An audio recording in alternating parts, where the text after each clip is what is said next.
Le lendemain matin, Christiane se trouva si bien que le docteur lui permit de s'étendre sur une chaise longue dans le paisible jardin de l'hôtel. Confortablement, allongée sur des coussins, elle rêvait en regardant la mer. Elle était seule. Elle avait renvoyé ses amis sous prétexte qu'ils la fatiguaient et Madame Frangel était descendue sur la plage, craignant toujours que les plus jeunes ne fissent quelques bêtises. Comme l'océan est beau, comme l'air est doux et lumineux. Comme Christiane serait heureuse si seulement son papa était près d'elle. Un pas fait gémir les cailloux de l'allée. Christiane tourna un peu la tête. Monsieur Odine est devant elle. Et il lui semble soudain qu'elle a déjà vu ce visage.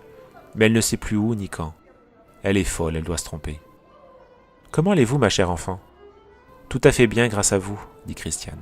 Chut, ne parlons plus de cela. » Il s'assit dans un fauteuil et Christiane remarque qu'il porte un étui à violon. « Vous jouez aussi du violon ?»« Oui, et comme je ne pouvais vous apporter mon piano... »« Vous êtes trop gentil, pour une petite sotte qui ne sait même pas nager. Je sais que vous aimez beaucoup la musique. »« Je voudrais... » Elle rougit. « C'est stupide. Est-ce que vous chantez ?»« Un peu. Je voudrais une berceuse que me chantait papa quand j'étais toute petite. L'été, à Saint-Savin. Il venait s'asseoir près de mon lit et, prenant son violon, il chantait à mi-voix une berceuse très jolie. Sa voix tremblait. « J'ai tort de vous raconter tout cela. Je ne me souviens même plus du nom. C'est si loin, si loin. » Le visage bouleversé, Patrick Odine écoutait Christiane.